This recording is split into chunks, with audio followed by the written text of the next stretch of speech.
Thank you very much. I'm going to take some questions. Some of you, wow, we've got lots of questions written down here. And just so you know, because the Democrats do think I'm running again, they're sending someone and tracking me everywhere I go, so there might be a tracker in the room. I just want to say hello. It's not the typical one, so I'm not sure how to visually identify him anymore. But I had a dream the other night that they moved into the house a couple houses down. And they were saying, like, we can track you everywhere. And I was like, oh yeah, well, are you an endurance runner? Let's go. You know, so I took him out on a couple-hour run, and I lost him, you know, so it was all good. All right, so let's see. I have a couple questions here. Let's see. What inspired me to become the first woman combat fighter pilot, and what advice would I give a young political activist?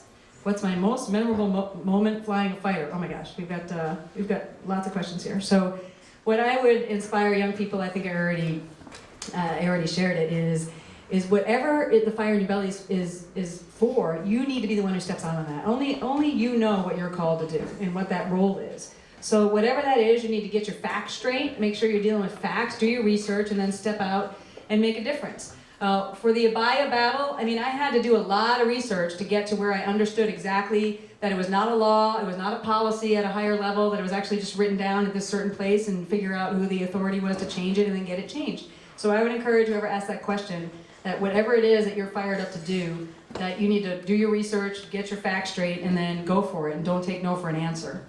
I have my, what is my most memorable moment flying, and then a funny moment. Those are two different things.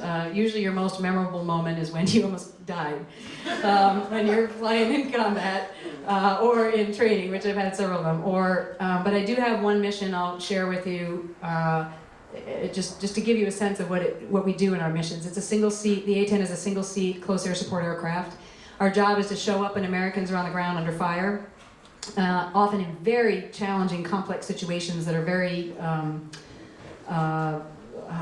fluid and changing. And the civilians are usually close, friendlies are close, the enemy, everybody's close. So there's a high risk of fratricide, there's a high risk of civilian casualties, especially these days when you're delivering firepower. And when I was a commander, oftentimes I had to train my guys. Sometimes the best thing you can do is show restraint, because you may deliver on the wrong target and it has strategic implications. And so I had this one mission. I was diverted to help out some Navy Special Forces that were trapped in a canyon, low on water, low on ammo, ambushed in many directions. And no kidding, you know, you have maps of every single part of Afghanistan when you're flying, because you never know where you're going to be diverted to, and you're going to be given a frequency, a call sign, and a geo coordinate to go to, and you just figure out, talk to the guy on the ground, figure out what's going on and what you need to do. So I talked to him, we got eyes on. Literally, they give you a mirror flash in the sun. This is very archaic technology, but this is what works when people are under fire on the run. So you see where they are. We plotted where the bad guys were, where the good guys were, in this winding canyon, very difficult terrain, and it was just a hornet's nest where they were very closely intertwined. So there's no easy angle to deliver the firepower, because the weapons effects are often going to be impacting, you know, we usually go parallel to the friendlies, but there was no such thing as parallel to the friendlies. And right as I came around and I was marking the target with rockets, my heads-up display as I came off target just completely failed on me. The whole thing failed. It's the whole system that we use in order to, deliver the weapons, and it does all sorts of calculations. There's 4 levels of failure on it, and it failed to all 4 levels. I mean, it was just gone. So I was down to like World War II technology, dialing down an iron sight that's 50 mils big, and then it just becomes a math problem. It's a physics problem. You have to make sure that you're at the right place in the sky, at the right airspeed, the right altitude, the right slant range, and the right height when you open fire, so that the bullets land where they're supposed to and not short, long, left or right. And so you have to be on what they call the wire. So we actually put ourselves on a base, and then we make sure, no kidding, like if you're trying to be on a wire, you're literally like looking at the canopy and going, the target needs to be a fist above the canopy to be on a 30-degree wire, a fist and the thumb to be on a 20-degree wire, a fist, a thumb, and a pinky to be on a 10-degree wire, and that's where you need to be in the sky in order for that visually to work out. So I came around and I knew, I never imagined in all my training that I was ever going to have to shoot in what's called standby pipper. We were thinking about not even teaching pilots how to shoot in standby pipper, because we couldn't think of any scenario in combat that you would have to use it, and there I was. We were also getting low on gas, nobody was relieving us, and I just had to make a choice. I got it, these guys need me, their lives are at stake, and although it's high risk that I'm gonna the high risk of fratricide, I've got to do what I was trained to do, and I just got to get on the wire, and I just got to deliver with, with the training that I was given. So I came around, got on the wire, got on base, looked at my airspeed, altitude, everything, and you basically have 3 to 4 seconds as you're going down final to make an assessment. If you're short, you got to shoot short, you got to shoot late. If you're long, you got to shoot early. If you're high, you got to shoot late. If you're low, you got to shoot early. If you're fast, you got to shoot early. If you're slow, you got to shoot late. So you have to figure all that out in your brain, make all the calculations in 3 to 4 seconds, and then open fire at the right time, at the right angle, at the right airspeed, at the right height. So you just do what we're trained to do, and our American men and women are trained to do this in amazing ways. So I did what I was trained to do.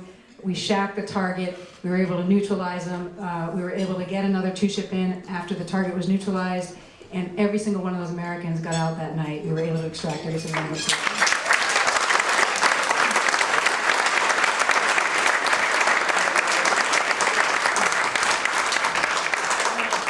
So I have other funny moments. We were talking about the table, but I won't bring them up. When we first put women into fighters, and I flew an 11.5-hour mission, and people were like, how do you go to the bathroom in the airplane? So I told that at the dinner table, but I won't tell that to her. We did a little MacGyver, and we figured that out. So, okay, so the next question is, are you going to run again for office? No, I'm not moving back to Rhode Island, if that's what you're asking. We got a lot of people's attention, even though all the odds were against us and they had written us off, and now I can say I've not written off, that we've got a lot of people's attention nationally based on the candidacy and the race that I ran. So I am being strongly recruited to run for a variety of different positions. It's amazing once you get that national attention what happens. I am open to running again. I am open to serving. This is not like a well thought out political move, like this is my next career. Ultimately, it's going to come down to just that conviction and call to duty when I have to make that decision. So I'm contemplating it. I am very seriously considering running again for Congress. People have recruited me to try and run for governor in Arizona or Senate when Senator McCain steps down, and these are all very wonderful thoughts, and I appreciate that. But the bottom line is, for 2013, I really felt a conviction that if this is the last year of my life in 2013, I want to speak and write. So I'm writing a book, and I'm doing public speaking, like tonight, and so that's what I'm called to do in 2013, and I'll make a decision probably within 6 months whether I run again for Congress, and otherwise I'll just look to see what is it I'm called to do next.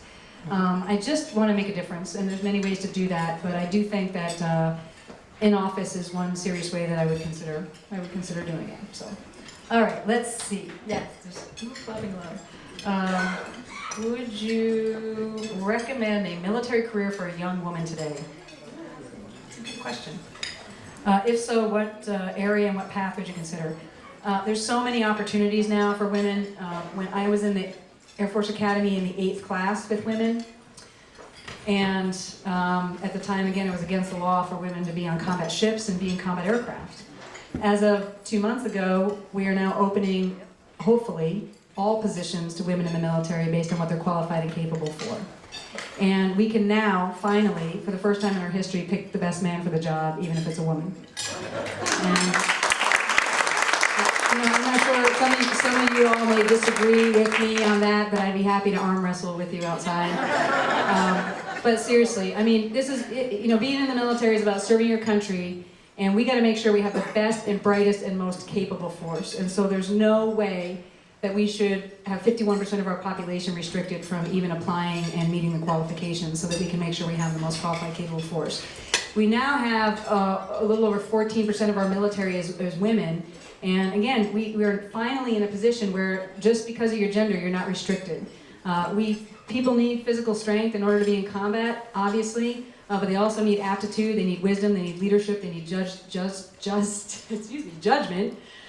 They need restraint, and they need all sorts of characteristics that are amazing men and women are doing right now, fighting and winning America's wars. So what we need to do is make sure that a woman who wants to serve, at the youngest age, we got to make sure they realize that they have the opportunity. I talk to schools all the time, and I used to go into schools with my uniform on, and actually, I went in one of my mom's schools in Warwick, and they hyped it all up. A fighter pilot's coming to talk this week. A fighter pilot will be here, and all the little boys are like, yay, the fighter pilot's coming to talk. And so then you know, then like the day of, they were like, she'll be here at lunchtime. And they were like, what? And then all the little girls were like, yeah, she'll be here at lunchtime. So, I mean, that in and of itself, the fact that the girls didn't even think about it until I presented myself and as an example to them, they just didn't even think about it. And so we need to make sure that our young women realize that they can do anything that they are qualified and capable to do. And so they should go for it, and they should realize that there's options for them to serve.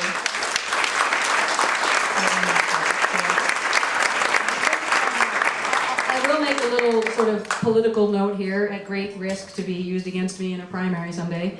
But I think we do hurt ourselves as conservatives sometimes on some of these issues, because when we say we're about freedom and opportunity, but then on some issues like this, we go, yeah, but we don't think any woman should be able to do this or that. It's like, well, that's not consistent.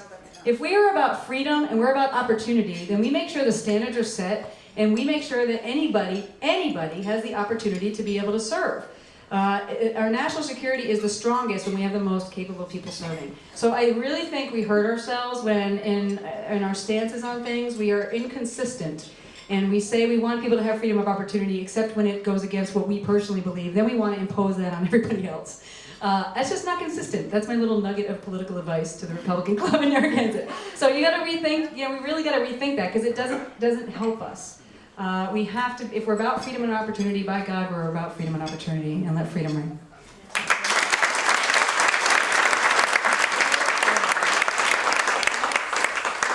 And I just want to say thank you so much for having me tonight. It is good to be back. I drop my R's a little bit when I'm back in Rhode Island, right?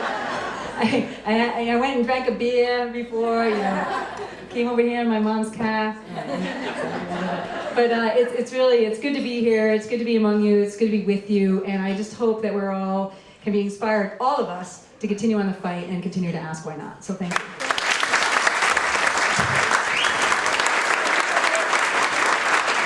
I just realized I didn't tell everybody that I did have my dog shipped to me, in case you were concerned.